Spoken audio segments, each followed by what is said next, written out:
Everybody, it's Professor Mitchell. We're continuing today with Chapter 7, and today we're looking at Section 7.4 on the central limit theorem. The central limit theorem states that the sample means of large size samples will be normally distributed regardless of the shape of their population distributions. In other words, regardless of the shape of the distribution of individual scores. And you'll see an example of that here in just a second. This is a very important concept that we're going to be using over and over in later chapters. Okay, so here's an example of this concept. Suppose that there's a population of size 4. The random variable x is the age of the individuals. So these particular 4 individuals are aged 18, 20, 22, and 24. All right, so in terms of the distribution of original ages, that distribution is uniform. All right, there are 4 people. Each of the 4 people has a different age. All right, so that gives you the uniform distribution that you see here. A uniform distribution is not normal, right? Normal means bell-shaped.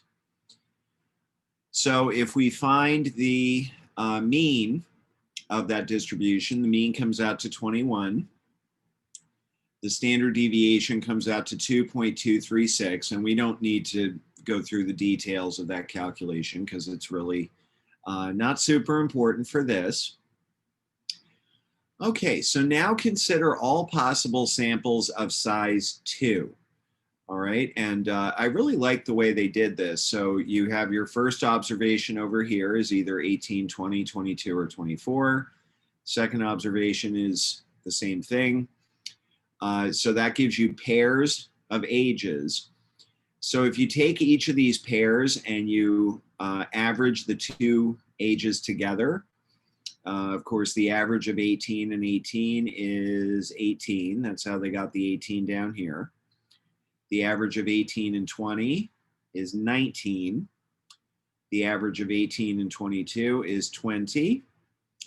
And the average of 18 and 24 is 21. So they continue doing that for the rest of the 16 samples. And you get these 16 sample means here. So now let's take a look at the distribution of those sample means. Is it still going to be uniform?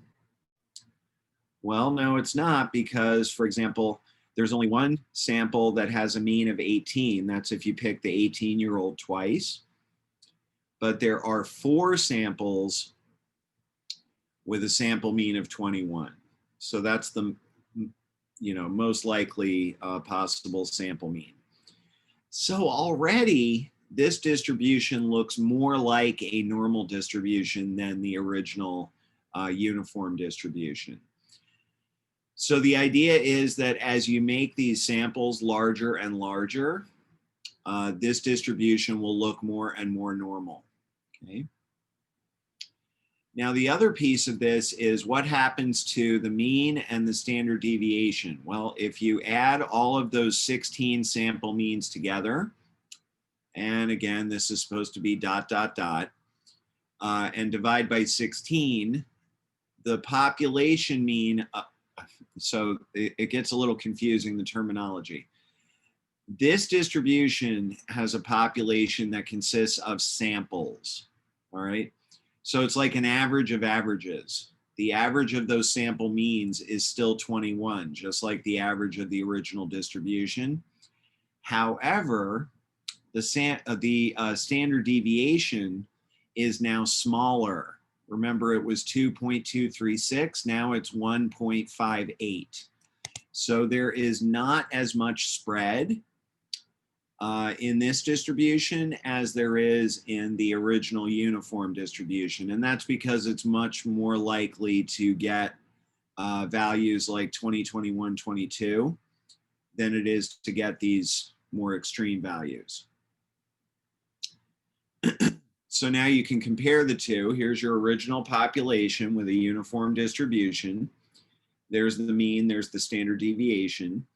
The sampling distribution of the mean with samples of size 2 still has a mean of 21, However, the standard deviation is smaller. So according to the central limit theorem, sample means from samples of sufficient size, and we'll get to that in just a second, drawn from any population will be normally distributed. So what do we mean by sufficient size? In most cases, sample sizes of 30 or larger. So clearly that doesn't apply to the little example we were just looking at where the sample size was only 2. But that's the idea. Regardless of the shape of your original distribution, as long as your sample size is at least 30, your sampling distribution will look normal, okay? And then second, if the population follows the normal probability distribution, that's the original population, then the sample means will also be normally distributed regardless of the size of the samples. So in order to guarantee that your sampling distribution is normally distributed, one of two things has to happen. Either your sample size has to be at least 30, or your original population has to be normal, all right? Either of those two things will guarantee that your sampling distribution is normal. So the other important piece to the central limit theorem, there are kind of two pieces to it. The first we just talked about, which says that your sampling distribution is normal under those circumstances. The second important point is what is the mean and the standard deviation of the sampling distribution? Well, like you saw in the little example we just looked at, the mean does not change. In other words, the average value of all possible sample means computed from all possible random samples of a given size from the population is equal to the population mean. Okay, the mean of the sampling distribution is equal to the population mean. However, the standard deviation of the sample means computed from all random samples of size n is equal to the population standard deviation divided by the square root of the sample size. So we notice that that standard deviation got smaller. This tells you exactly how much smaller it gets. All right, you divide by the square root of the sample size. This standard deviation, this sigma sub x bar, which happens to be sigma divided by the square root of n, is also known as the standard error of the mean. So for example, suppose people drive an average of 12,000 miles a year. Sorry, I've got a window blocking this. With a standard deviation of 2,580 miles per year. And I really, really like when they ask the question just like this to start off with. So first of all, what is the probability that a randomly selected driver will drive more than 12,500 miles? Well, we actually would be able to answer that question if we knew that our population was normally distributed. Okay, so yes, it's true what they say here. You can't answer this question without more information about the population probability distribution. If they had said that it was normal, then we could have done this problem just like a bunch of problems that we did in section 6.2, I believe. All right, it's just a regular normal distribution problem. But when you get to what is the probability that a randomly selected sample of 36 drivers will drive on average more than 12,500 miles, regardless of your original probability distribution, because the samples are large, at least size 30, we can use the central limit theorem to answer this question. So the way that works is, first of all, remember that your mean is still going, of the sample means is still going to be 12,000. The standard error of the mean is sigma divided by the square root of n, which is 2,580 divided by the square root of 36. That comes out to exactly 430. So now we'll calculate our z-score. Now, Z-score sort of always works the same way. I hate to give you, 15 different formulas for Z-score because they all have this same format. Z-score is always a score from the distribution minus the mean of the distribution divided by the standard deviation of the distribution. So in chapter 6, this formula looked like x minus mu divided by sigma. But now we're talking about a sampling distribution. The individual scores in a sampling distribution are sample means. That's why we're calling them x bar. And then you have your mean of your sampling distribution, and you have your standard error of the mean.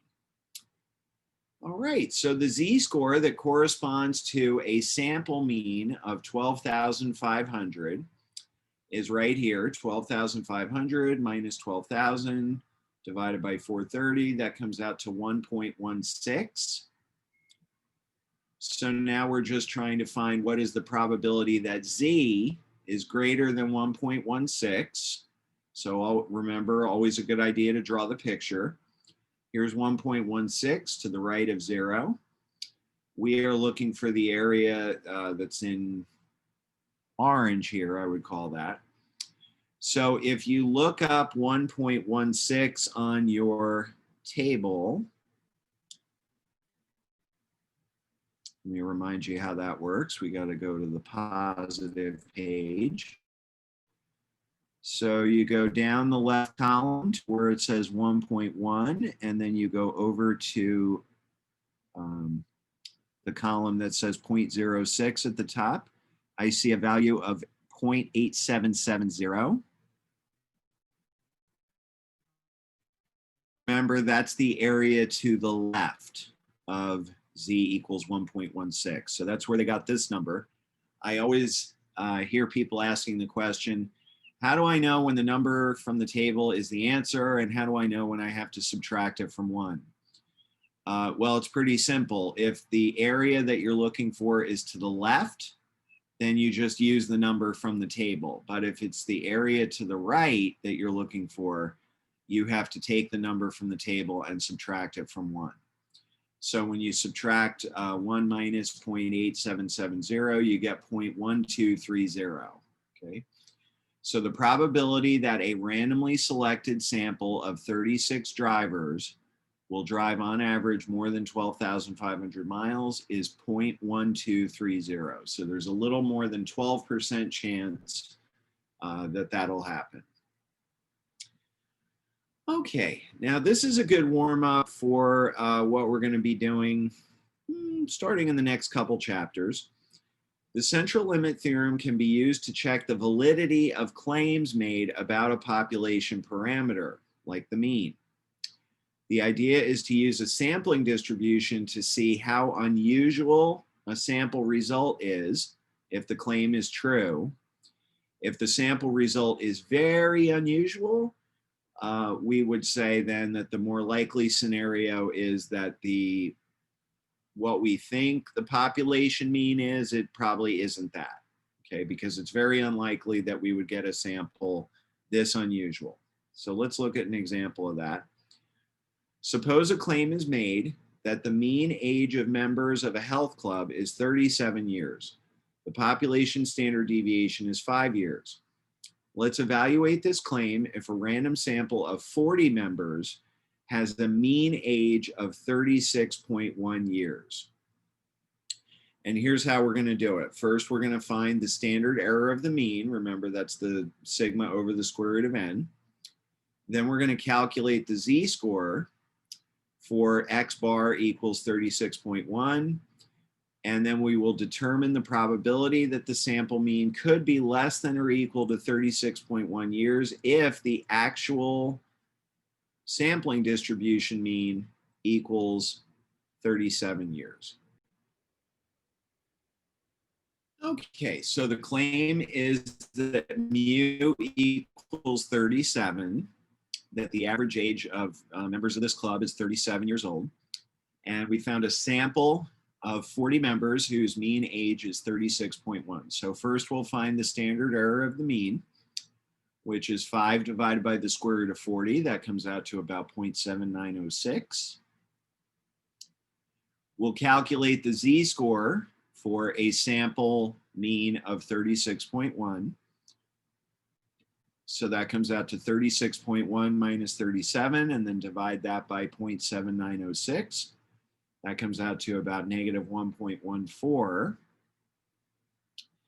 And finally, we'll determine the probability that the sample mean could be less than or equal to 36.1 years if the actual sampling distribution mean equals 37 years. All right, so we just found that Z-score was negative 1.14. So the probability that a sample mean would be less than or equal to 36.1 is equal to the probability that Z is less than or equal to negative 1.14. That probability is 0.1271, again using table A2.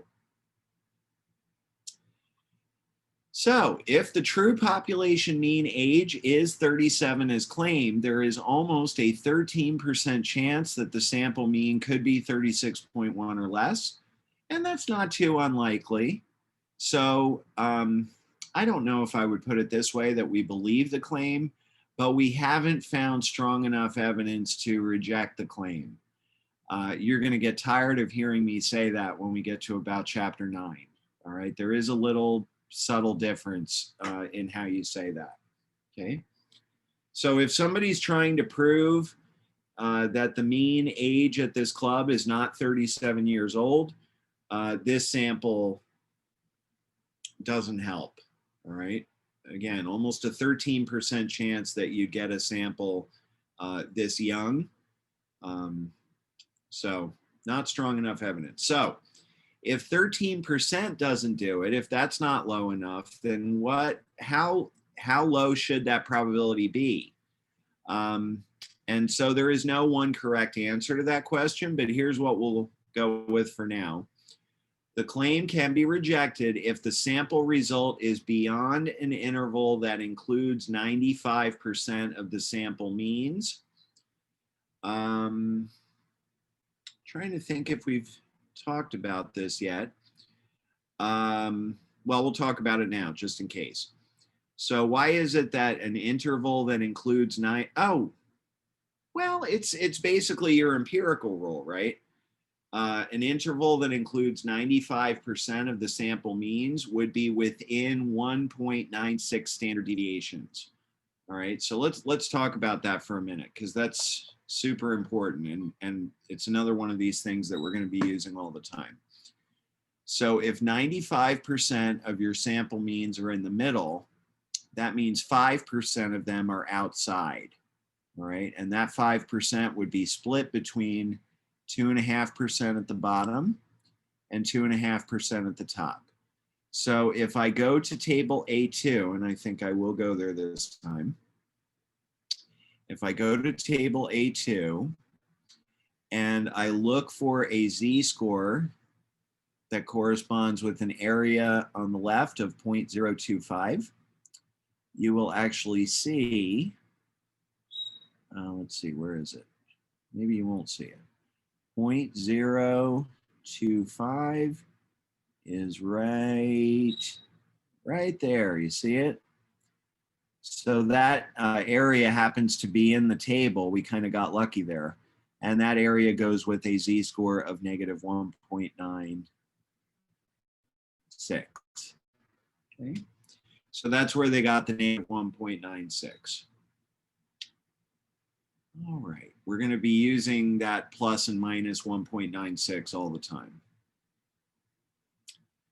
All right, so again, if your Z-score comes out to be less than negative 1.96 or greater than 1.96, we would say that's a very unusual sample. And probably the more likely scenario is that your population mean is not what you thought it was. Okay, sample values between the lower value of X bar and the upper value of X bar satisfy the claim. Values below the lower value or above the upper value are sufficient to discredit the claim. So these formulas do look a little scary, I will admit, but basically what this is saying is to calculate the lower limit on X bar, you just take this is your population mean, and subtract, I guess normally we're going to be putting 1.96 here for Z, times the standard error of the mean. And to find the upper limit, you do the population mean plus, again, 1.96 times the standard error of the mean. And I think we have an example of that right here. All right, so let's say, what would it take to convince somebody that the average age of members at this club is not 37 years old? Well, we would look for what would be the most extreme 5% of samples. And so we would start with 37 minus 1.96 times 0.7906. That's what we said the standard error of the mean was. So your lower limit comes out to 35.45. Your upper limit would be 37 plus 1.96 times 0.7906, which is 38.55. When we get to confidence intervals in the next chapter, you're going to find that it works almost exactly like this. Okay? So a sample mean for this particular sample size 40 between 35.45 and 38.55 is considered consistent with the claim, and that's exactly how I would have put it. Consistent with the claim that the true mean is 37. If I had drawn a sample of size 40 and found that the average for those 40 people was like 35.2 or 39.1, I would say that that's pretty strong evidence against the claim that the average age is 37. As the sample size increases, the standard error of the mean becomes smaller, which in turn reduces the sampling error. All right, so you can see why a larger sample size makes the standard error of the mean smaller. It's because you're putting a larger number in for n. So you're making the denominator of your fraction bigger, which makes the value of the fraction smaller, right? As the sample size increases, the width of the interval from the lower X bar to the upper X bar becomes narrower, and the sampling error decreases. So X bar gets closer in value to mu. If your sample is the whole population, then that means the entire population is known. So the mean of that sample is the population mean. This is known as a census, the process of recording information from the entire population of interest. And I think that's a great name for it, right? Because when we take the census in the United States of America every 10 years, we count absolutely everybody, or at least we're supposed to, right? Okay. The shape of the, we talked about this early in this section, the shape of the population distribution will affect the shape of the sampling distribution, as will the size of the sample. As the sample size gets large enough, the sampling distribution becomes almost normal regardless of the shape of the population. So take these three populations at the top. This one has a right skew. This one is normal. This one is bimodal or U-shaped. For samples of size 2, you can see this still doesn't look normal. This still doesn't look normal. This is normal though. Remember, if the original population is normal, then all of your sampling distributions are going to be normal. However, when we get to a sample of size 5, all of a sudden this one here and this one over here are starting to look more normal. And when you get up to size n equals 30, they all look normal. Okay, so that's kind of a picture of what we were talking about towards the beginning. When the population is small, The proportion of the sample size to the population size, little n over big N, is large. Small populations require an adjustment if the proportion little n over big N is greater than 5% and the sampling is without replacement. In most of the books that I've taught out of, they don't usually do a whole lot of these, all right? I'm actually not sure how many there are going to be in your homework. I would suspect not many.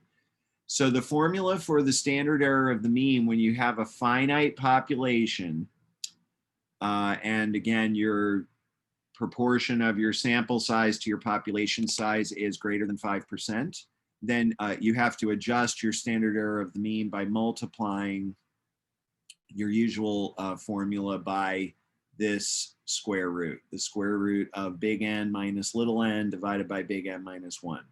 Okay? And that square root factor is called the finite population correction factor. So let's see how that works real quick. A company has 100 customers and has an average rating for customer service of 7.2 on a scale from 1 to 10, with the standard deviation of 0.7. However, a recent sample of 40 customers led to an average rating of 7.5.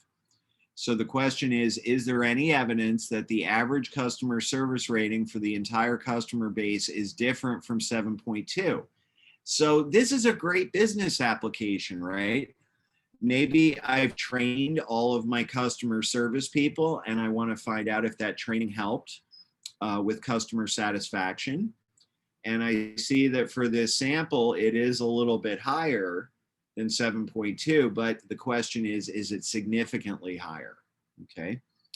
So the steps, again, first find the standard error of the mean, then calculate the Z-score for a sample mean of 7.5 and determine your probability.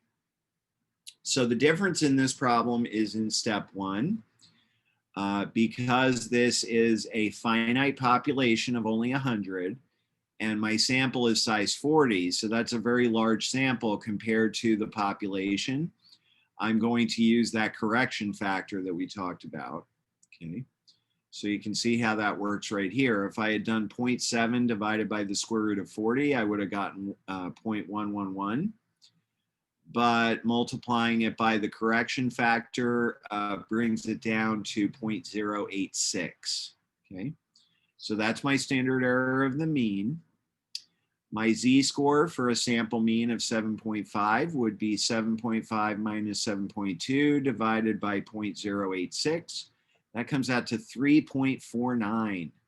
So we want to find the probability that a sample would be greater than 7.5 if the population mean is really 7.2. So that becomes finding the probability that Z is greater than 3.49. Well, one more time, if we go back to table A2, looking on the positive side, going all the way down to actually the very bottom row, almost, and then going all the way over here, I see that the area to the left of a Z-score of 3.49 is 0.9998. So what this means, well, first of all, that means that the area to the right of that Z-score is exactly what they say here. It's 0.0002. So what I like to say is, in a world where the population mean is 7.2, the probability of picking a sample with a mean of 7.5 or higher is only 0.0002. That is very, very, very unlikely. So the more likely explanation is that the actual population mean has gone up. Okay, so maybe that customer service training that we had really did help. That seems to be what the evidence suggests. And that's the end of section 7.4. So we'll see you next time.